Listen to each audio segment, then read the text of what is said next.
Some mornings, the first thing that hits you isn't peace. It's the pain, the dread, the weight of everything you're still carrying from yesterday. And someone once told you, put God first. But when you're exhausted, when your body aches, when anxiety is already running through your chest before your feet touch the floor, that phrase can feel like one more thing you're failing at. What if it isn't? What if putting God first isn't a demand for more from you, but an invitation to finally stop holding everything alone? When you're too tired to do more. Here's what put God first is not. It is not a morning routine you have to perfect. It is not a checklist that proves you love God. It is not another performance for someone who is already running on empty. Picture a woman waking up with chronic pain. Before she even opens her eyes, she's already scanning. Where does it hurt today? What's the appointment? How will she make it through? Her first instinct every morning is to manage the fear, to brace herself. But what if, instead, she just placed her hand on her chest and whispered, Jesus, I give you this day before I even understand it. That's it. That's the whole thing.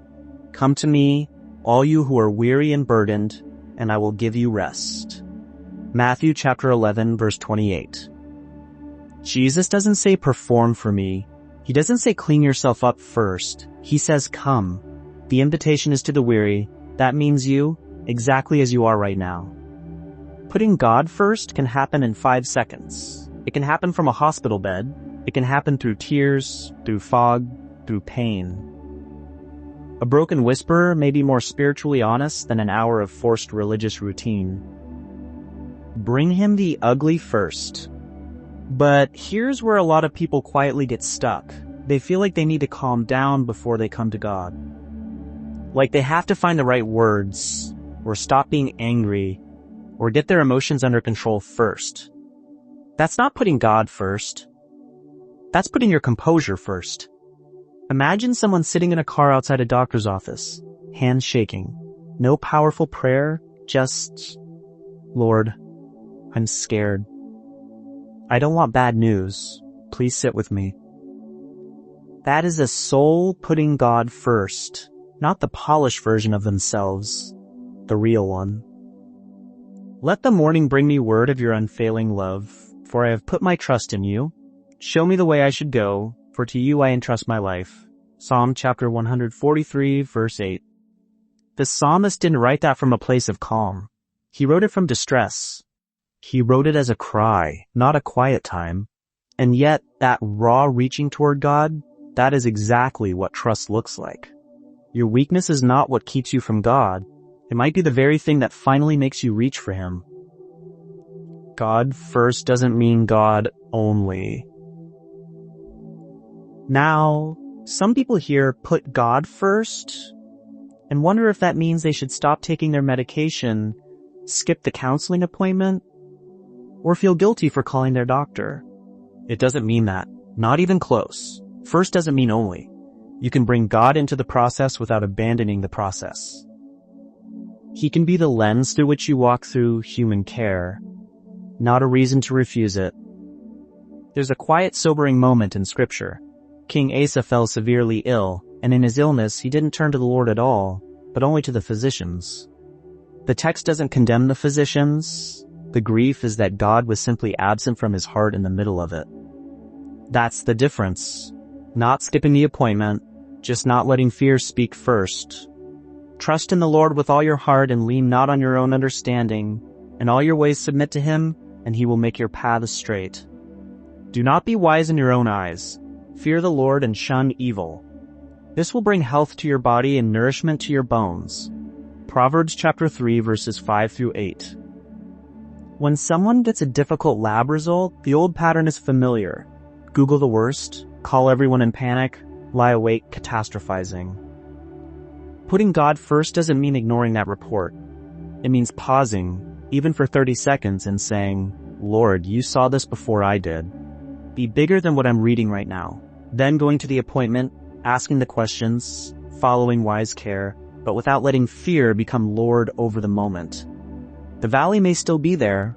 What changes is whether the valley owns you. The woman who reached through the crowd. There's a woman in the Gospel of Mark who had been subject to bleeding for 12 years. Scripture says she had suffered a great deal under the care of many doctors, spent all she had, and only grew worse. That's not just ancient history. That is the exhaustion so many of you are living, trying everything, draining everything, and still not better. Her breakthrough didn't begin with a new treatment. It began when she pressed through the crowd toward Jesus. She made him the priority, not as a last resort, but as the source, and he felt it immediately. He stopped. He turned. He called her daughter. Before her body was fully restored, something else happened first. She was seen. She was known. The healing that reached her soul came before the one that reached her body. Daughter, your faith has healed you. Go in peace and be freed from your suffering. Mark chapter 5, verse 34. Maybe the first healing isn't always the one we're asking for. Maybe it's being reminded that you are not invisible to God in your suffering. That he doesn't walk past you in the crowd. Just sit with that for a moment. One honest whisper tomorrow morning. So what does this actually look like when you wake up tomorrow? Not perfection, not pressure, just first response. Before you reach for your phone, before the symptom scan begins, before dread gets the first word, turn toward God. Even 30 seconds.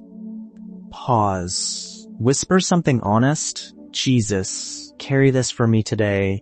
Then name one specific thing, the pain, the diagnosis, the fear about money, the grief, the child you're worried about. Hand it over. Not because you feel strong enough to, because you don't. If strength allows, read one verse slowly. Let the morning bring me word of your unfailing love, for I have put my trust in you. Psalm chapter 143, verse 8. If strength doesn't allow, the whisper is still enough. God hears what you can't even finish saying. This is what putting God first really means for a hurting person. Not one more task for exhausted hands. A doorway of mercy for someone who has nothing left to give but honesty. Your hardest days are not spiritually wasted days. They may be the days of your deepest trust. So, tomorrow morning, what is the one burden you want to hand to God first? Your pain, your fear, your family, your diagnosis, something else? Tell me in the comments. I read them and I pray over them. And if messages like this bring you peace rather than pressure, subscribe. There's more here for the tired, the hurting, and the heavy-hearted, and you don't have to carry it alone.